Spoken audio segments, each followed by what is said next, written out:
Kommuri gold buyers తాకట్లో ఉన్న బంగారం విడిపించి ఆ రోజు మార్కెట్ రేటు కట్టి మిగిలిన డబ్బు మీకే ఇస్తారు. Contact number 9247538993. అందరికీ నమస్కారం. నేను మీ శివాని. ఈ రోజు మనతో పాటు వంజ రామశెట్టి గారు ఉన్నారు. నమస్తే మ్యామ్. నమస్తే మా శివాని.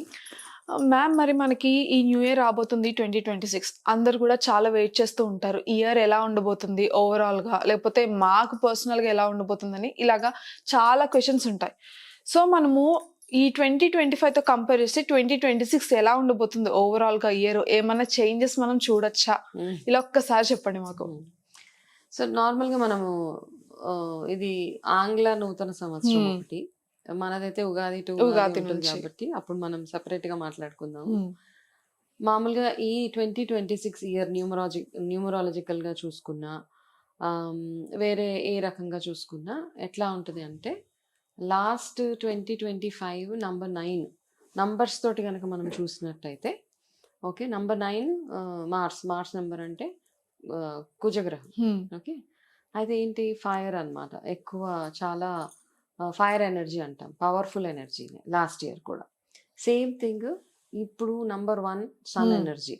రెండు, మంగళగ్రహము సూర్యుడు, రెండు ఫైర్ ఎనర్జీస్ ఉన్న గ్రహాలే. ఓకే, ఏదైనా బెటర్ గా ఉంటుందా కింద సంవత్సరాన్ని తోటి కంపేర్ చేసి? అంటే మనం లాస్ట్ ఇయర్ చాలా చాలా ఎక్స్ట్రీమ్స్ చూసాం.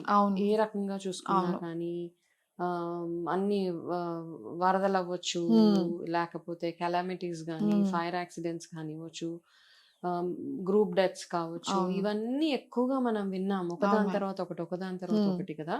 అన్సర్టనిటీ ఎక్కువ ఉండింది 2025 లో. అది 2026 కూడా కంటిన్యూ అవుతుంది.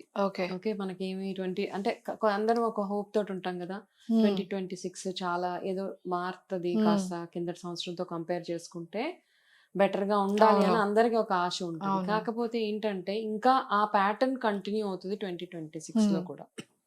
సో అట్లాంటి ప్యాటర్న్ మనము చూడవచ్చు.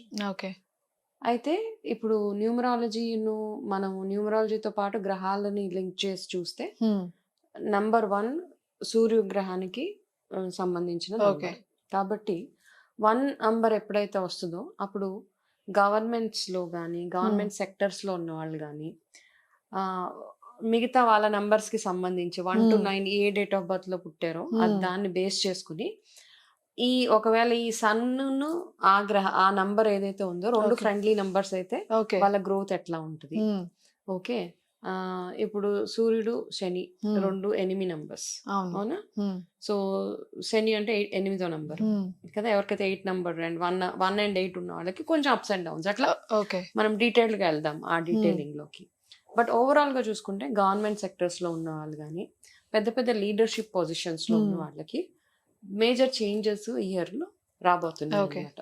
ఓకే, అంటే గవర్నమెంట్ బేసికలీ పొలిటికల్ గా చూసుకుంటే పొలిటికల్ డ్రామా కొంచెం ఎక్కువ అయిపోతుంటుంది, because it's completely government, right? And government sectors లో పెద్ద పెద్ద ఇష్యూస్ అంటే వాళ్ళ నంబర్స్ ని బేస్ చేసుకుని గుడ్ ఆర్ బ్యాడ్ అయ్యే అవకాశాలు ఎక్కువగా ఉన్నాయి. ఇది. సో ఇంకొకటి ఏంటంటే, ఇప్పుడు సన్ ఎనర్జీ, సూర్యుడు ఎనర్జీ ఉంది కాబట్టి మనం అందరం ఏంటి, సూర్యుడు అంటే మనం మామూలుగా రిలేషన్షిప్స్ పరంగా చూసుకుంటే మన నాన్నగారు, ఫాదర్ ఎవరైతే ఉంటారో ఆయనని సూర్యుడితోటి మనం రిలేట్ చేస్తాం. Mother is moon. ఓకే, అలా అన్నమాట. కాబట్టి ఏం చేస్తారంటే, సూర్యుడి నంబర్ ఉన్నప్పుడు ఖచ్చితంగా ప్రతి ఒక్కరు చేయాల్సింది, వాళ్ళకి ఈ సంవత్సరం బాగా ఉండాలి అంటే గనక ప్రతి ఒక్కరు నంబర్స్, రాసులు వీటితో సంబంధం లేకుండా సూర్యారాధన ఎక్కువగా చేసుకోవడం ఒకటి. రెండోది, మీ ఫాదర్ పేరెంట్స్ ఎవరైతే ఉన్నారో వాళ్ళని మీరు ఏ రకంగా ట్రీట్ చేస్తున్నారో అన్న దాని మీద మీ ఫుల్ ఇయర్ డిపెండ్ అయి ఉంటది. ఓకే, అది లాజికే. వాళ్ళని ఎంత మంచిగా ట్రీట్ చేస్తే ఎంత బాగా ట్రీట్ చేస్తున్నారో, వాళ్ళని ఎలా పూజిస్తున్నారో, వాళ్ళ ట్రీట్మెంట్ అన్ని రకాలుగా అనమాట. వాళ్ళ అడ్వైజెస్ ఎంతగా మీరు తీసుకుంటున్నారో, వాళ్ళని ఏ రకంగా చూస్తున్నారు అన్న దాని మీద మీ ఫుల్ ఇయర్ డిపెండ్ అయి ఉంటుంది. కాబట్టి అది ఒకటి గుర్తుపెట్టుకోవడం. రెగ్యులర్ గా సూర్యారాధన, సూర్యుడికి సంబంధించి భాను సప్తమి అని, లేకపోతే ఆదివారం సప్తమి ఇట్లా వచ్చినప్పుడు, ఇట్లాంటివి ఏమన్నా రథ సప్తమి, భాను సప్తమి, సంక్రాంతి రోజు ఇట్లాంటి టైంలో మీరు ఎంతగా సూర్యారాధన చేసుకొని ఆ ఎనర్జీని, ఆ పవర్ని ఎంత పాజిటివ్ గా మీరు తీసుకోగలిగితే అంత బ్యూటిఫుల్ గా ఈ సంవత్సరం అంతా ప్రతి ఒక్కరికి ఉంటదన్నమాట.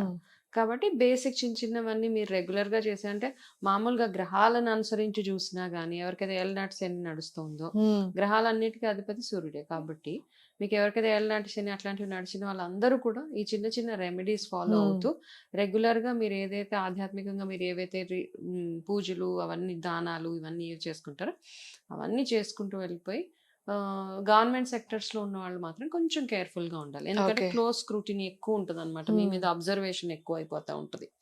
ఏం చేస్తున్నారు? ఎక్కడ చేస్తున్నారు? ఎట్లా చేస్తున్నారు? పనిని ఎట్లా హ్యాండిల్ చేస్తున్నారు? ఏదైనా బ్రైబ్ చేస్తున్నారా? సో, ఇట్లాంటి ఇష్యూస్ ఎక్కువైపోయే ఛాన్సెస్ ఎక్కువగా ఈ ఓకే. సంవత్సరం కనపడుతున్నాయి. కాబట్టి కొంచెం కామ్ డౌన్ అవ్వండి. సైలెంట్‌గా ఉండండి. మీ పని ఎంత వరకు చేయాలో అంత చేసుకొని అనవసరంగా ఎక్స్‌పోజ్ అయిపోవద్దు. ఇంకొకటేంటంటే బిగ్గెస్ట్ కేర్‌ఫుల్‌గా చాలా జాగ్రత్తగా ఉండవలసింది సైబర్ క్రైమ్. ఓకే. ఓకే. అవి కూడా బాగా ఎక్కువవుతున్నాయి. Crime yes. అండ్ డిజిటల్ అరెస్ట్‌లని, సైబర్ ఇవన్నీ అన్నమాట. కొత్త కొత్త రకాలుగా కొత్త కొత్త వేస్‌లో వచ్చి మిమ్మల్ని చీటింగ్ చేసే అంటే ఎట్లా అంటే జస్ట్ ఫోన్ ఎత్తి హలో అంటే కూడా మీ డబ్బులు పోయేంత ఓకే. అలాంటి ఈ సిట్యుయేషన్స్ ఫేస్ చేస్తాం మనం. కాబట్టి ఇక్కడ ఏంటంటే సేఫ్టీ, సెక్యూరిటీ ఎక్కడ మీ బ్యాంకు అకౌంట్స్ కానివ్వండి, మీ మొబైల్స్ కానివ్వండి, ఎవరు పడితే వాళ్ళకి ఇచ్చేసి పాస్వర్డ్‌లు చెప్పేసి పాస్వర్డ్స్ తోటి చేయవలసిన పెద్ద ఇంపార్టెంట్ థింగ్ ఏంటంటే ఎవ్రీ 1 వీక్ ఒకసారి పాస్వర్డ్స్ చేంజ్ చేసుకుంటూ ఉండండి. ఎందుకంటే హ్యాకర్స్ ఎక్కువైపోతారు.